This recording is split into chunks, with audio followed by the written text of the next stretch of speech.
evening, and welcome to Screentone Club, episode 15. Strictly season 2, episode 1, being recorded on the 6th of January 2019 for release on the 8th of January 2019. We survived the holiday break. I ate an awful lot of miniature shiny chocolates in far too much wrapping, and am now slightly regretting it as my trousers suddenly seem to be smaller. Yes, that's it. They shrunk in the wash. That's what happened. I'm Elliot Page, and joining me as always is my lovely co-host, Mr. Andy Hanley. How you doing, Andy? Yeah, it is 2019. We're still alive, so I'll take that as a bonus. But yeah, much like you, I was talking to somebody about this the other day, where I just kind of got back from like being with family at Christmas and just realized like I just feel really fat now. Like I need to start being less sedentary and moving around again, because it's kind of been a couple of weeks of just sitting, just like chomping on things or drinking things, and that needs to stop. Yeah, it's real wild. Like, even when what you do is like, walk to get a bus or walk after leaving the bus to go home, it's like, oh, that's actually like exercise in some regard, and just sitting here don't do much. So yeah, it's real wild. But we're back. We have been doing important things while sitting down, like reading manga, quite frankly. This is your fortnightly look at manga. We'll focus on joint discussion. We're going to announce our series at the end, as per usual. If you would like, and if you so enjoy, you can support us on Patreon from $1 a month. We thank you everyone who already has. It's keeping the lights on in terms of the podcast, and we're getting some great suggestions in our monthly bonus episodes, which you can vote for if you pony up $3 or more a month. We're getting some really fascinating trends in the voting, because people will kind of go hard on a series and then taper off, assuming that it's now safe, and will then start laying the seeds for a different series, which is also why the document we use to track the voting is a complete nightmare, because everyone keeps changing their minds, which is not what I expected, but is welcome, because now we have quite an interesting buffet of stuff that might be thrown our way. Someone has, of course, started off the new year correctly by trying to foist another light novel onto us. So we shall see. In this case, I've already bought it, so whatever. Not really a problem. But yes, that's that. Again, thank you to everyone who has been listening. We've just put up our newest bonus episode on Maoyu, which has had some rather spirited discussion about it, which is quite interesting, frankly. So yeah, more on that. So, first and foremost, getting back into the swing of things for 2019, it's returning champions. So, as mentioned previously, Shonen Jump has now adjusted its structure from, instead of being a weekly subscription magazine, it's now basically a subscription as is. And so, Andy and I, having been both chomping at the bit and basically whacked by friends who have wooden sticks, we have caught up on Promised Neverland. I caught up on the whole of it, as is currently available, over the course of like 2 or 3 days on my phone. And you, Andy, have you caught the entire way up? Yep. I'm up to the latest chapter, which I think is it 171 or 117? I forget the number. At some point, the number stopped making sense, frankly. Indeed, yeah. But yeah, I did likewise. I caught up with most of it over the course of a couple of days, and then I kind of had a bit of a break because I had stuff going on, and then kind of finished off just before Christmas. So yeah, I'm now kind of loading up the app every day. Is like, where's my new chapter? I need more. Give me more. See, I'm taking a different tactic, where I am instead conveniently giving myself amnesia, not in the like whack myself with a frying pan method, but just that I am forgetful. And so I've been forgetting like on a 2-weekly basis, and I go, and then I suddenly go, oh yeah, Promised Neverland. And then there's like a chapter or two ready for me. And I'm like, yay, presents, disgusting, horrible, slightly scary presents for my lovely, beautiful children. So yeah, that continues to be a good series. I say this every time, so apologies to Andy and everyone who listens. But again, whenever Promised Neverland undergoes a transition, I enter a state of, not so sure about this. I hope you can pull this off. And there's been a few transitions in the 100 or so chapters we've read as part of the Shonen Jump catch-up to get us completely up to date, including the weird Battle Royale Fortnite area thing. That's the easiest way I can put it, frankly. The internet has ruined me. But there's a few cases where stuff starts changing, stuff occurs off camera, as it were, stakes change and shift, and I'm really interested in seeing where it's all leading to. And as I say, every single time it transitions, I'm like, oh, not so sure. And then it kind of pulls through and shows me what it's doing and how it's doing it. And, the scope of characters is starting to expand beyond just Emma and Ray.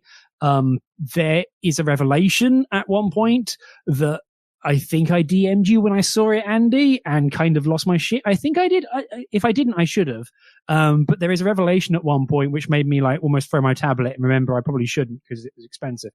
So yeah, I'm really enjoying it. I hear on the grapevine from the manga sort of Illuminati that apparently like the author is starting to gear up towards an actual ending, which sounds weird from me, but like I'm kind of interested in and happy about, because I'd rather this series end on a high note than go into the Bleach 700 chapter like long death march. Yeah.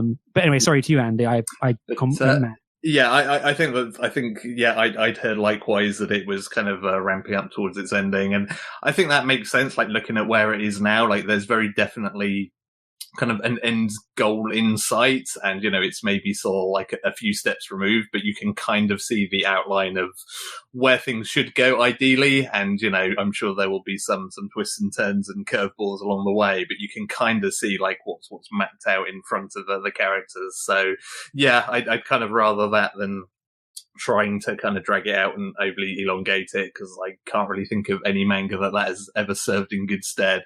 But yeah, I think the interesting thing for me, and I think partly from burning through, catching up on it all in such short order, is at some point I stopped being scared of the transitions in the story and just like started accepting them all as like, yeah, you've nailed it every single time you've done this so far. So I'm kind of like entrusting the author to this entirely now. Like whenever whenever things shift, whenever there's a gear change, it's like, I'm here, I'm along for the ride. I trust you to kind of make this work. And, I think that has served me in good stead thus far, because as you say, like, without delving into spoilers, all we can really say is it continues to be really great. And I mean, the impressive thing is, having already spoken about this series so many times and kind of like pinpointed volumes or parts of volumes that are kind of really stand out amongst the best things we've read, it continues to like give us more of those moments. Like I've certainly had numerous additional moments, in these kind of catch-up chapters where I've been like, that was just fantastic. Like that was just absolutely rip-roaringly amazing and nigh on perfect. And I just like absolutely loved every moment of the last however many minutes I spent reading those chapters. And like the fact that it continues to do that over and over, like, again, there are very few series that manage to kind of consistently pull that off, especially when you already have kind of lofty expectations of a series because it's been doing such good stuff, and it still manages to kind of match and exceed them on a relatively regular basis. Yeah, I feel like the important, to add to that, I feel like one important thing of the series is, like, we've been reading it for like nearly 200 chapters, and you can kind of see the tool set it's working with, and it's not that it just. And the main thing I find fascinating is, again, even with all my complaints, my sort of self-inflicted qualms whenever it transitions, it's more the fact that it's learned well how to apply its tools, its storytelling tools, in many different ways. So instead of it just going, I don't know, sod it, they're espers now, which categorically does not happen. So feel relieved about that. But it's more the fact that they know how to apply the same tools in different ways. And that way it makes the tension much more interesting, where it's like, instead of someone pulling something out their bum, it's like, but what if we do X, Y, Z? And it's reapplying existing skill sets, in the characters or in the world. And it's like, okay, like you've clearly taken a holistic 360 view of all this. And also, like, the one thing, as I say, with it possibly ramping towards an end, is that like the world has a certain shape and structure which is quite pivotal to the character's plight, and so the ending is going to be one of them rather than, I don't know, world revolution, because that's going to be really unlikely, frankly. But yeah, it's at the very least it's really fascinating in the way it just reapplies itself, and just all the characters and the constant tension and the art as well. Like, let's not forget about that. The art of just real crazy motion. And like, I feel like it's a series that really does the whole like skewed perspective really well without it just being like bland. And then like sometimes you'll see that, like the whole, like, we drew this content panel and then we gave it a Dutch angle. Instead, it's like, okay, no, we're going to twist this. We're going to rearrange this so you can see everything you need to. And this character's running forward towards you in the frame. And that sort of stuff is really powerful. And unsurprisingly, given that they're escaping from enemies, there's a lot of running. So important that it provides that kind of momentum. Yeah, it's also really good at kind of progressing and growing those characters visually as well as in terms of their actual characters. Like, obviously time progresses throughout this series, and you also kind of see that the look of the characters change dependent on their circumstances and kind of as they're just simply growing older and stuff like that. Like, it does all of that really well in a way that is both appealing and is also very good as a kind of instant visual reference of like, okay, this is where we're at now. This is kind of the state of where these characters are, and so on and so forth. So I think that really works as well. And I think in terms of, like you say, kind of reapplying that same tool set, like, this is a really good kind of study in how you can do that by simply creating really good characters to bounce the main cast off of. Because again, I think, talking about Bleach is probably a good example. Like, you start out with really good antagonists and, and kind of characters that the main cast find themselves pitted against, and or working alongside.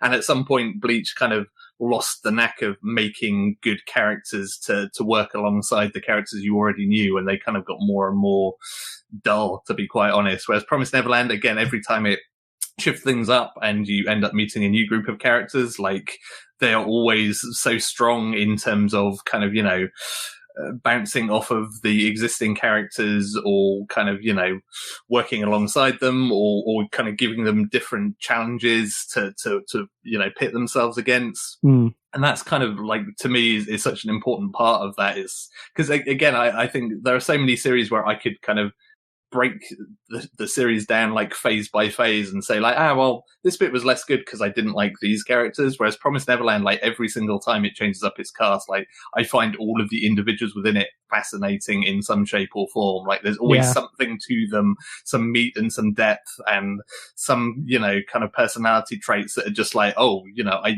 really want to see more about what this character does and how that relates to the main cast, and kind of, where they end up.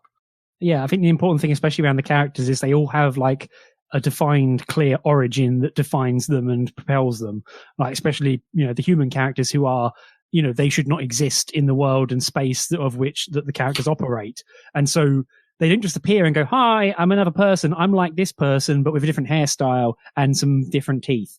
Like, it's more the fact of, like, oh, hey, this and this happened to me. This continues to happen to me. We have agreement in our plight, stuff like that. And even, like, some of the adversaries, like, real fascinating stuff that is kind of like, the adversaries, are fascinating in their own right because of there's a lot of weird stuff that I can't really articulate too well without delving into spoilers, so I won't. But there's a lot of interesting adversaries in this, like, there is both a face-given adversary, like individual adversaries, like people and seen and unknown who are problems, but also the fact that the world itself is an adversary to the cast, and, like, it is unfeeling and does not care what you think and will quite happily gut you and eat your noggin. So yeah, that's the sort of stuff that really matters. Whereas, again, not to dunk on it too much, but Bleach was a constant problem of, like, I'm out of ideas what to do with these characters, so let's add 16 more. And they all have the same family of powers, and they all have different, like, weird accoutrements, but they're all kind of the same thing and they're irrelevant. And that was always really frustrating with Bleach. Another sort of shows like Claymore, love it dearly. Far too many lasses who look exactly the same until they turn evil, at which point it gets way more interesting because now they look different. It is the problem of so many kind of shonen series in general. Like, I think some series manage to get away with it by just kind of going down like the Dragon Ball route of, you can just keep ramping up powers and just getting to more and more ridiculous bombastic levels. Something like Promised Neverland can't do that. It's got to play smart, and it's really good to see that it has managed to continue to do that from beginning to end so far.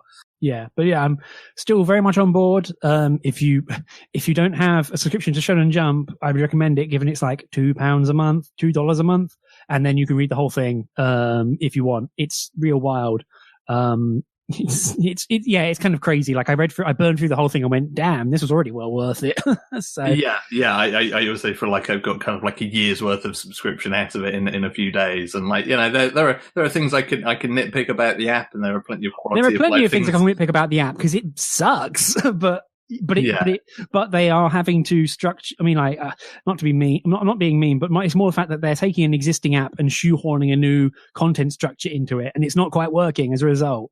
But there's more work to be done. Yeah, for sure. Like it is functional off of the bat is kind of like the main thing. Is like I can use it, I can do what I need to do. I just wish it made doing some of that somewhat easier. Yeah, if it simply just had a "you have read this chapter" feature, that would be all I need. Like the rest of it is kind of gravy from there. Indeed.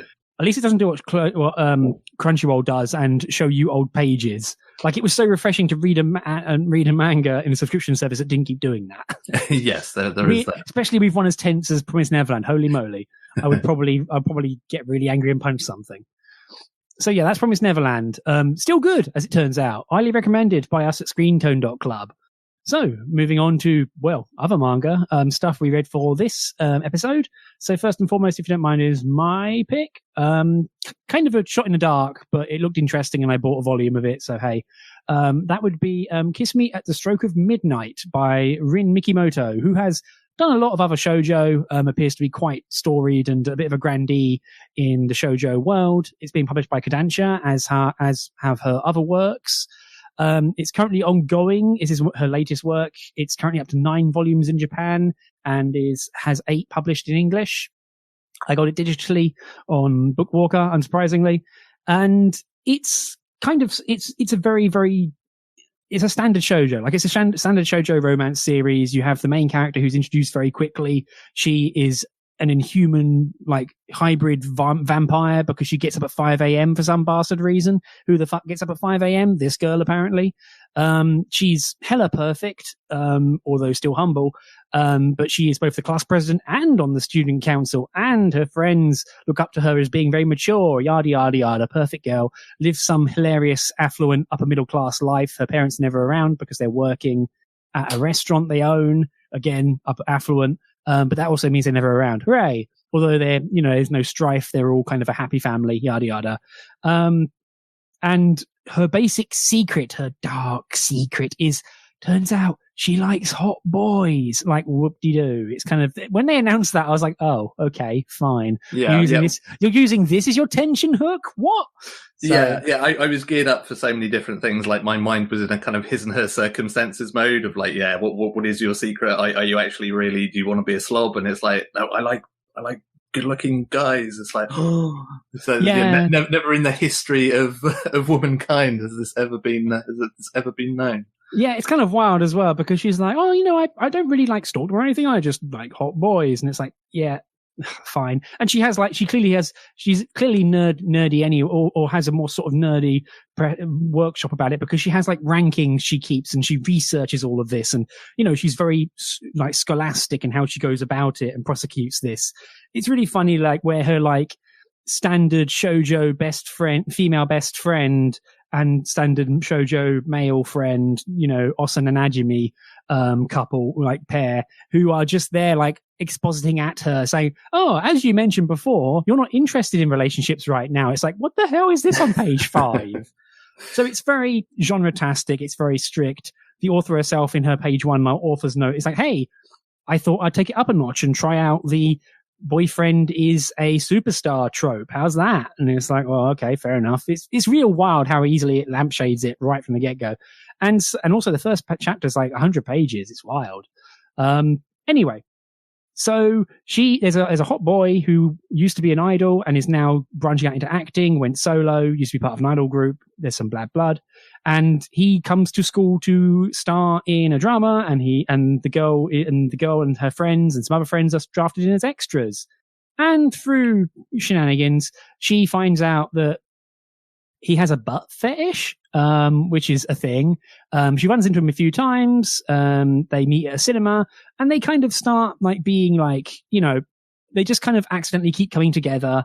And he kind of takes a weird shine to her in a slightly sort of aloof, unknowable kind of way. And then he ghosts her by accident. And by the end of the first volume, it's kind of all come back together. And she's at his place. She's been introduced to this mysterious woman, Scarlet, which is I actually found quite funny as a comedic note.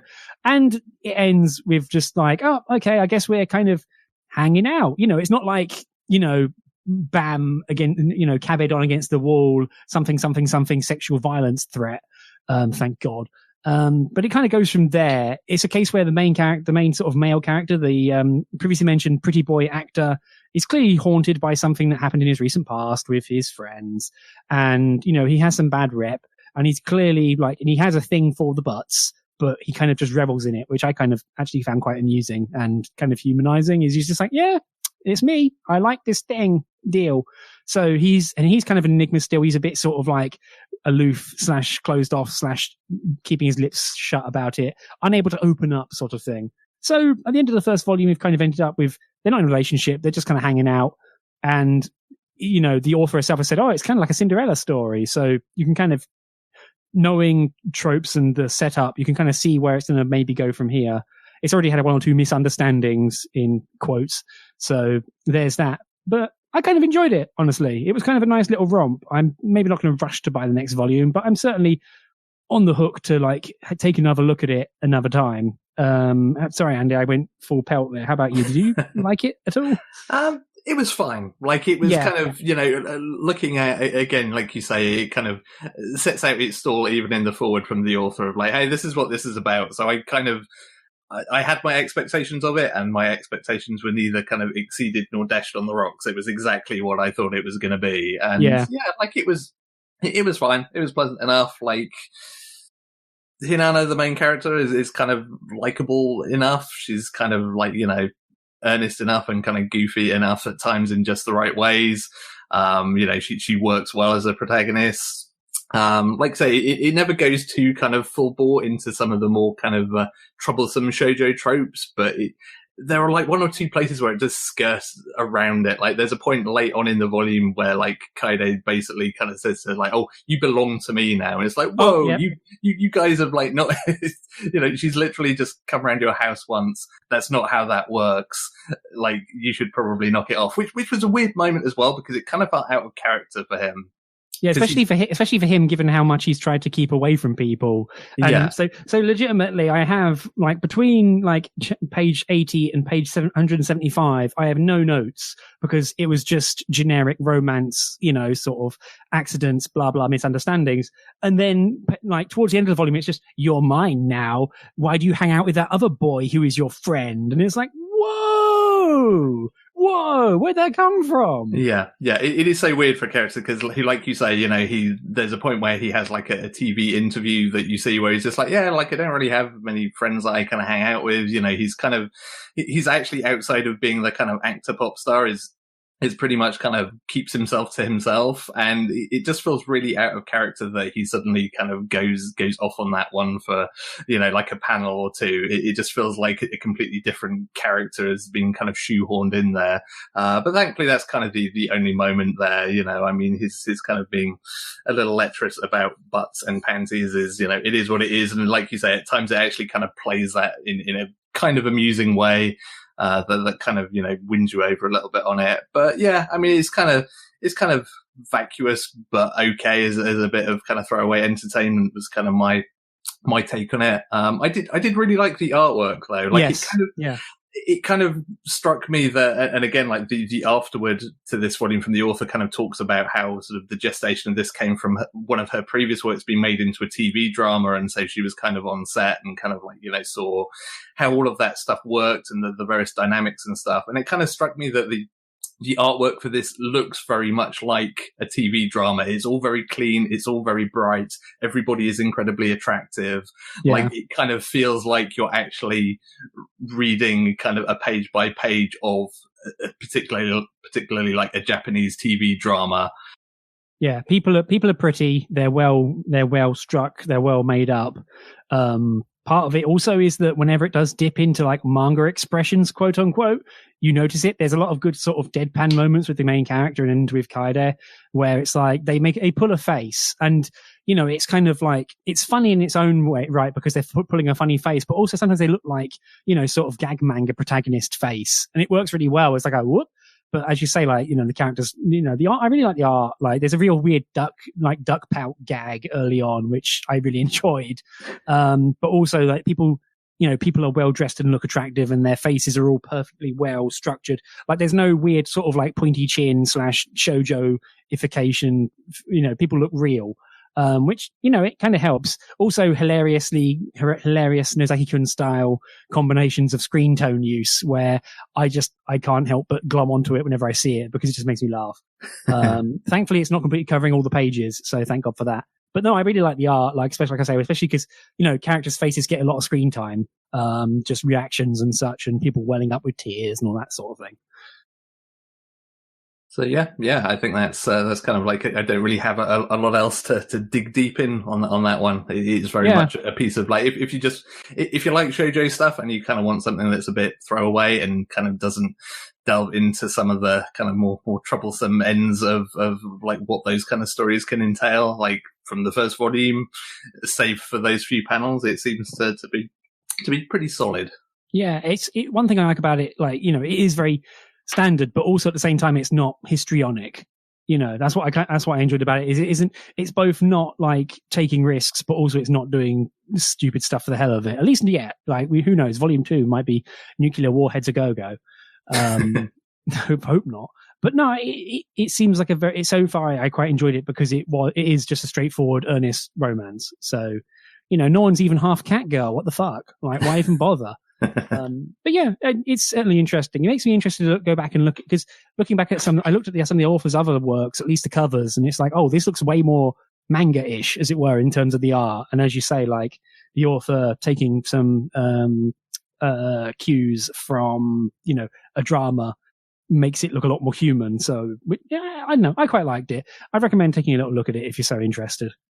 At the very least, I'm interested to see what happens from here. So I probably will. I'll probably just talk myself into buying another volume. So well done, Elliot. I'll be curious to hear how it progresses, because like again, it feels like it's got to change something and kind of move the goalpost somewhat, because it seems like it can't really do a whole lot with where it's at the end of the first volume. So I imagine something's got to happen there. Well, they end the volume with a weird reveal, which is not really a reveal of any kind of anything dangerous, but there's a lot of underboiling sort of discontent about how he left his previous boy band, and so I'm sure that will come into relief at some point. So we shall see. But who knows? It's got to have something to go on for 9 volumes. Good grief, So it can't all be bizarre puppy but related nonsense. Dear me. But yeah, that's Kiss Me at the Stroke of Midnight. Available now. So the more interesting perhaps pick is yours, Andy. Take it away.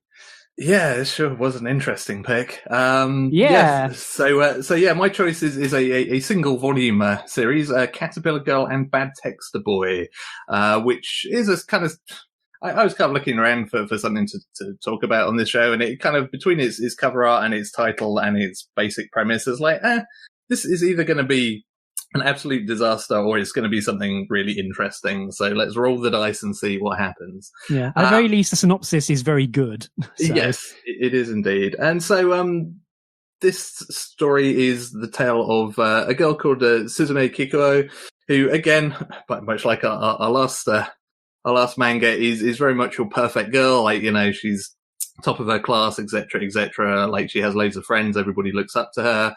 And alongside that, you have her childhood friend, or who we know only as Archan throughout the story, who is very much the opposite. Like, he's a loner. He's self-identifies as being a loser, basically, and kind of, sees himself as being on a different kind of, a different strata entirely to Suzume, and kind of, feels that he doesn't really belong in her presence at all, which is kind of unfortunate because she has a soft spot for him. In fact, she confesses her love to him, and he just turns her down and says, like, no, like, you don't want to hang out with a loser like me. Like, you could do a lot better, get lost, basically. At which point she does indeed get lost, but then she returns as a giant and kind of, ugly according to everything, but also kind of adorable in the artwork, in her own weird way, but as a giant caterpillar. And basically kind of comes back and says, hey, like, I made a wish to be just like ugly and useless so that I can be like you, and now I can be your girlfriend, right? Which, is kind of awkward. So Archan kind of, takes Suzume in her caterpillar form in, if only because she can't really look after herself anymore, because caterpillars kind of, have trouble doing the washing up and crossing roads and stuff like that. And so he kind of takes her in to look after her. She just becomes more and more kind of clingy and kind of demanding of him. And so the story progresses. And as a starting point, like I found kind of the concept and the characters here like really interesting. It felt like there was a lot that they could do with them. But I rapidly became kind of frustrated and kind of downright annoyed as this volume went on in terms of how it didn't do anything that I wanted it to. And I'm really interested to hear your take as to whether it was just kind of my expectations being unfair or something else entirely. Because for starters, like, Suzume is kind of potentially really interesting character, like I say, she's a perfect girl who like everybody looks up to, and she basically decides to become the exact opposite of that. For this one guy, she decides to become, completely sort of useless and ugly as she sees it. And the story never really delves into that arc and the exact kind of hows and whys beyond it just being like, oh, it's just because she likes Archan.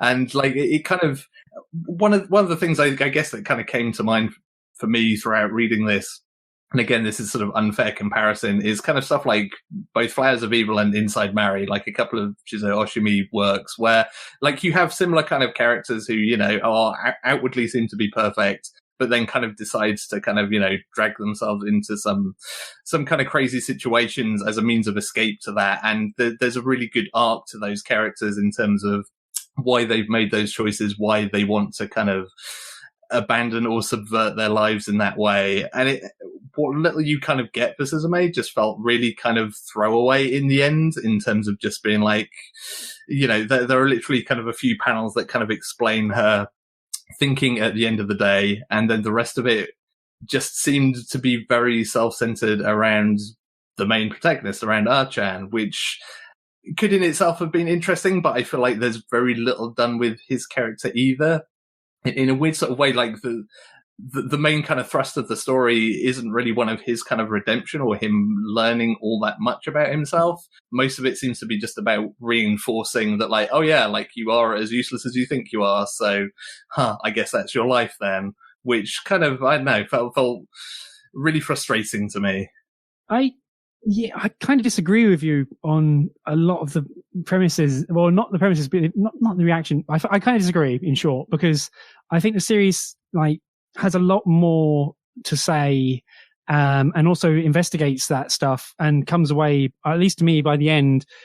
I think definitely.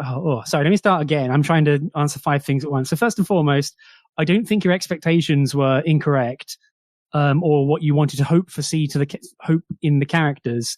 One thing that definitely kind of like hobnobs it, or sort of or like kind of does the series down, is the way it has Suzume kind of just like revert to being like id based, like who just becomes someone who like just like a kid almost, which really doesn't help when it's trying to tackle some interesting thorny subjects, like again self-hatred, like what do you do for yourself, what do you do for others, how do you remaking yourself for someone else even if that is totally not what they want and is really counterproductive, expectations, demands, like making, the thing has a central core tenet of making wishes come true, and maybe you shouldn't do that, or maybe you shouldn't wish for that.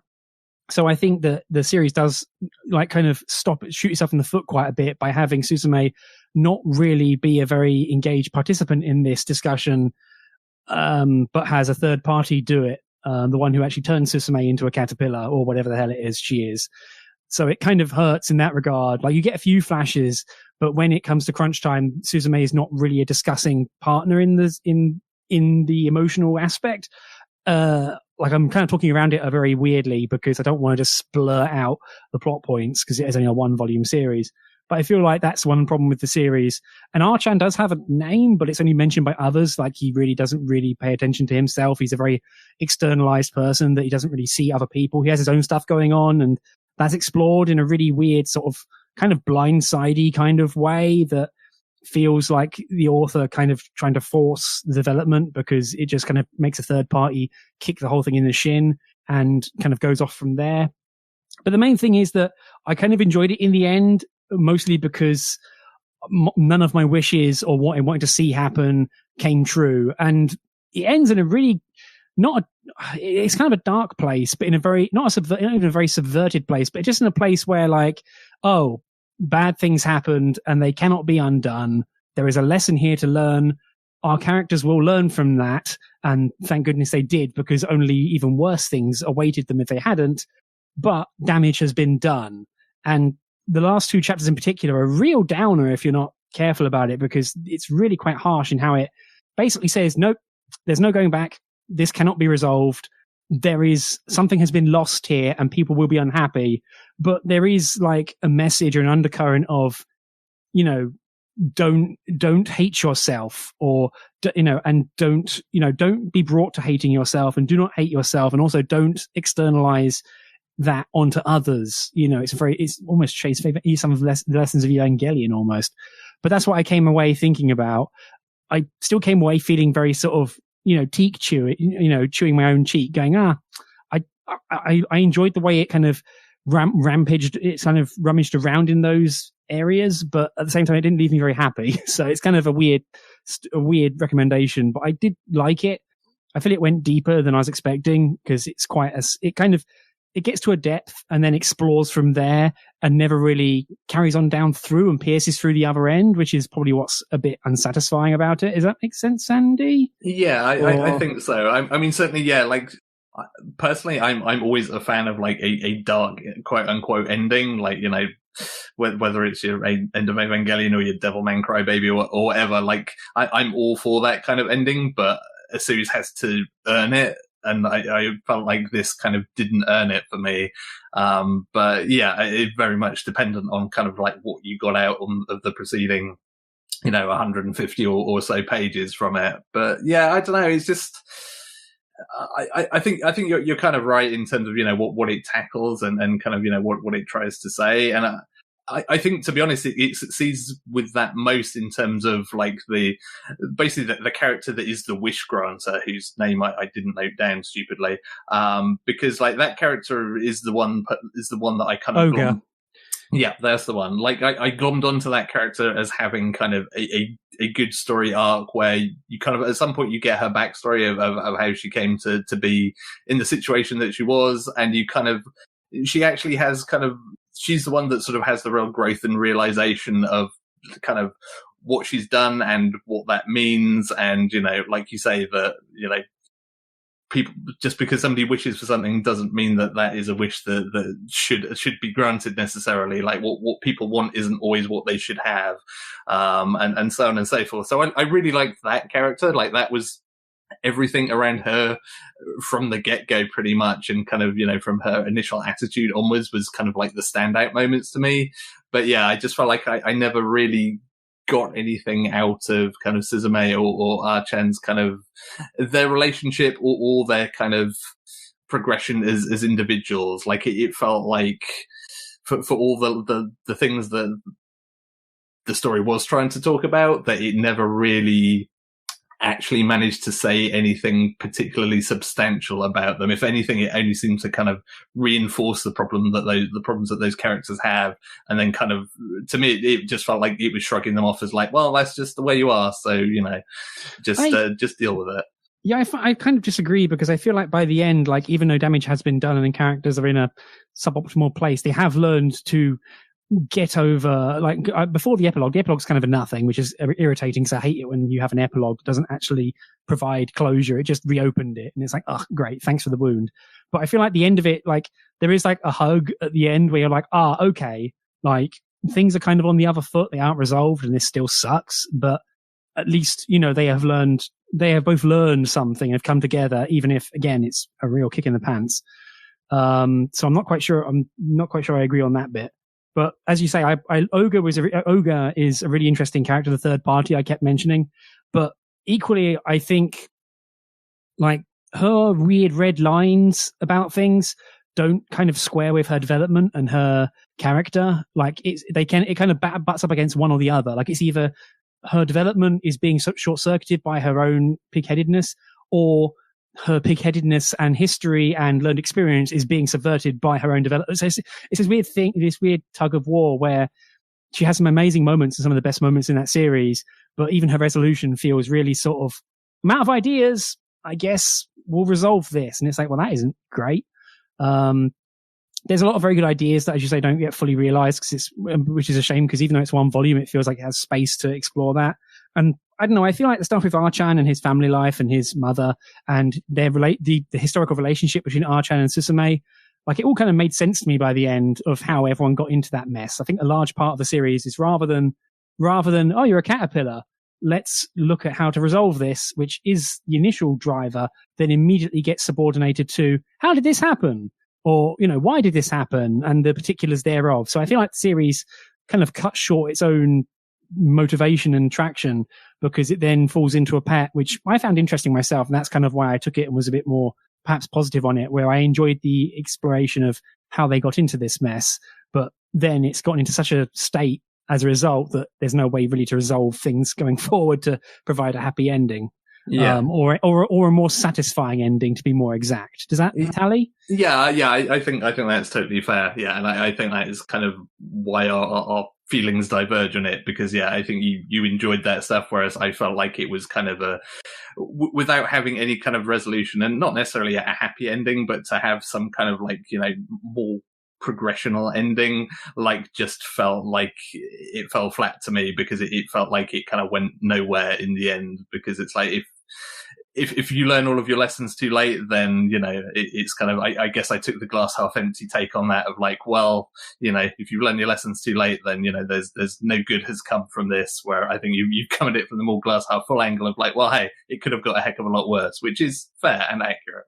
Yeah, it's more the fact that I feel like at least there was at least the like analysis of their feelings leading up to the problem is clear, even if like it seems really dark from going forward, like especially in girl character Suzume. Thank you, Jesus. I'm really bad with names, if that's not obvious already. I can't. It sounds weird because I'm not really trying to defend it and say, oh, it's amazing, you should read it. It's more like, this was really interesting. I kind of didn't like it, but I feel that I was it kept me interested for the entire run. I feel like maybe I'm giving this too much credit again, but if there was like a second pass on it and it got like, a theatrical short or an OAV, I think this would actually do really well, or be at least very interesting. Cause at least it's more interesting, and, it's more of an interesting tragic love story than, although I love it dearly, Garden of Words, which, very much ends on the whole, like, I love you, we can never be together, sort of story, which I always get really annoyed at. Because God damn it, what are you doing? Go out with a hot older lady. What are you doing? Come on. Fucking hell, Shinkai. Hey, she had to move and be in your name, so Oh, shut up. Oh, wait, yeah, she was. Weird. God damn it, Shinkai, no, stop it. Don't merge the beams. One thing I'll say is that the art, it's kind of plain in a way. Nothing very special in terms of structure, in terms of like paneling or such, which is a bit dull. It seems slightly amateurish almost at the start, but it kind of gets its own flair. The main thing that's, expressive and interesting about the characters is their eyes, which kind of helps because everyone looks really fucking tired the whole time. But no, the art kind of grew on me as time went on. Yeah, I really like the character designs, I will say, and I think the eyes have it, as it were. But Andy! Yeah, I'm sorry. But yeah, I did really like the character designs. Like they all kind of, they worked for what those characters were. There are some good little bits of slapstick around Suzume early on, kind of just trying to like get around as a caterpillar. Like there's a point where he's just like, yeah, I'll help you do the cooking, and then just like tries to stand up and topples over, and that's just like a really good few frames of work there, because that did make me chuckle. But yeah, I like the character designs. I think they worked quite well. Like you say, the overall art was kind of, it did everything that it needed to, but never particularly kind of stood out. But I did kind of grow into it a little bit as well. So yeah, like I kind of liked it in terms of its overall look. Yeah. It's so. Yeah, at the same time, I fully understand your sort of dissatisfaction with it, if that's the right word. Is it? Yeah. Yeah, fine. I can totally get with that. I mean, hell. So I read this like in one sitting, and I was in like a coffee shop that I haven't been to before, and I kind of was reading it and got engrossed. And at one point, one of the ladies who was working there asked me if I was okay because I'd taken a grand total of one bite out of my cake and left it because I was too busy reading. And I was like, oh, no, it's fine. It's fine. But also, like, after I finished, I kind of had to sit down for like 20 minutes just to kind of process my feelings on it because, you know, it won't leave you indifferent. But at the same time, I was like, do I hate this? No, but I don't like it as such. Like, what is this? No, you know, it certainly left me enough to chew over. Yeah, I mean, that is certainly something I will absolutely say kind of in its defense is it will make you feel something. Like, you know, there are so many series that I could say that just kind of like leave you indifferent either way. Like, yeah, I kind of had the weird opposite reaction because I was kind of frustrated by it that I ended up just kind of like stomping around doing stuff around the house while I was thinking about it. But that's still in its own way like a positive that I had things to think about when I got to the end of it. And, you know, I think no matter which side of it you come down on, and I think it will be a very personal thing, and it'd be really interesting if people have read this or are going to go on to read it to like hear what they think moving forward. Totally. So feel free to tweet at us or whatever. But it is something that evokes a response. And sometimes like that is actually the biggest praise of all, like, because there's nothing worse than something that you read and just go like, yeah, okay. And then just like carry on with your day. Like if something leaves you thinking about it, whether it's kind of fuming or stewing over it or just like contemplating it, that's probably a good sign in the grand scheme of things.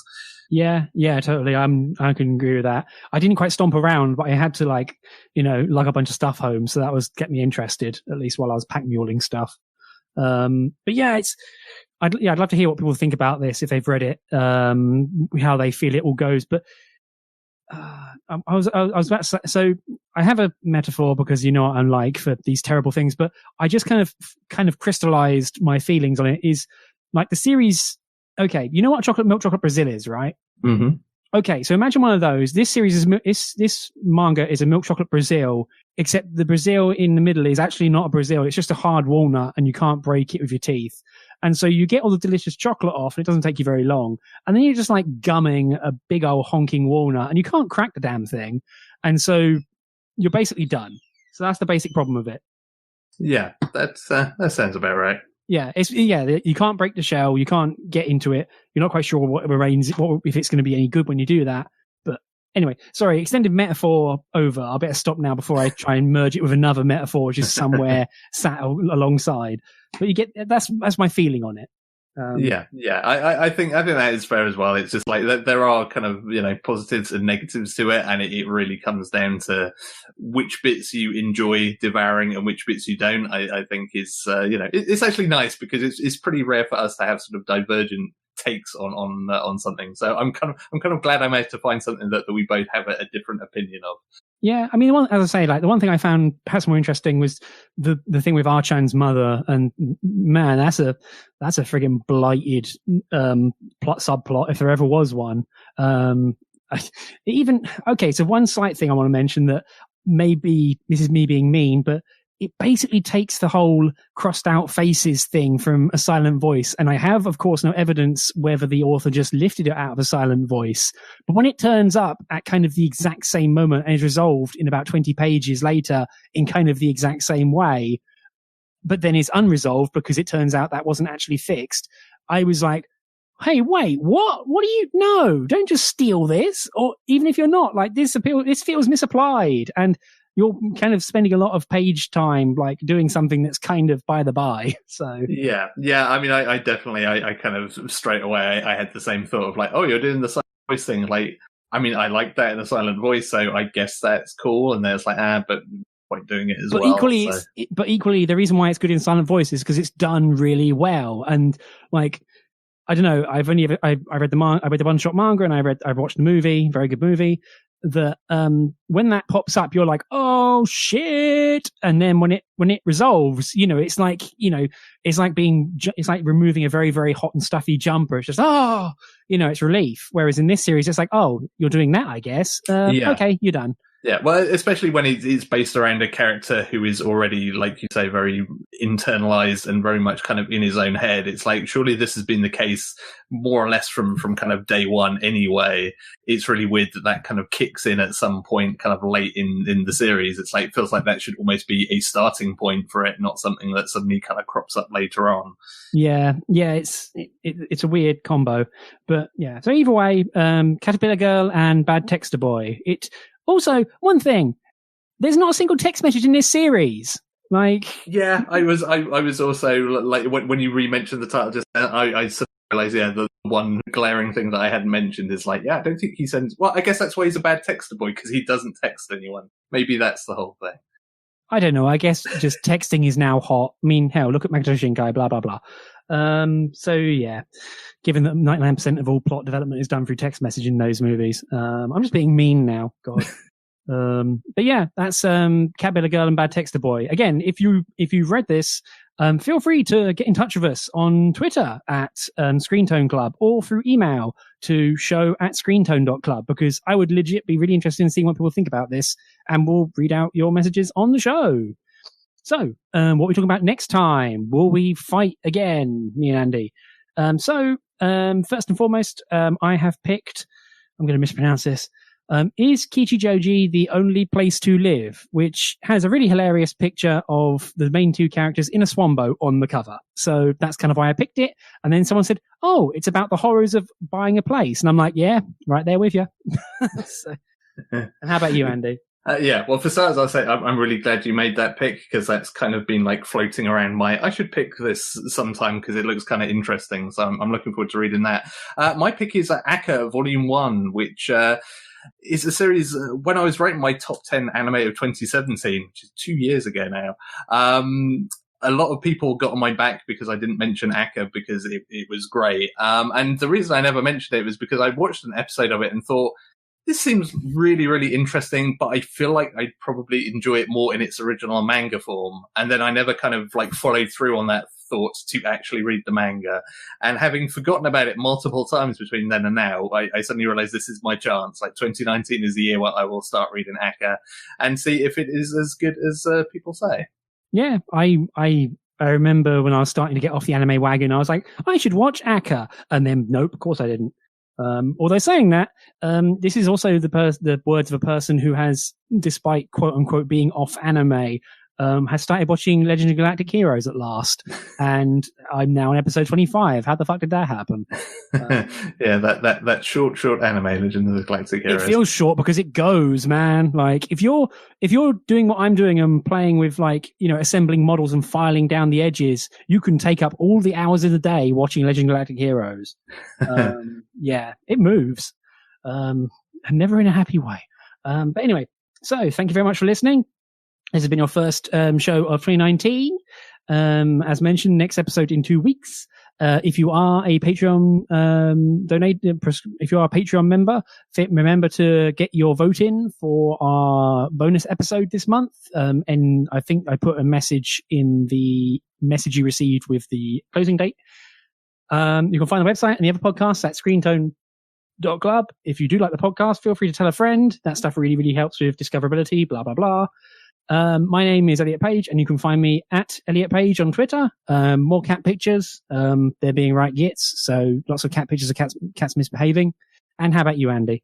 Yeah, you can find me on Twitter at Hannah's1979. Cool. So thank you very much, everyone, and happy 2019. Although we live in a 2019 where there is officially a sequel anime to Handshakers. So 2019's a write-off already. Let's just get on the lifeboat and get the hell out of here.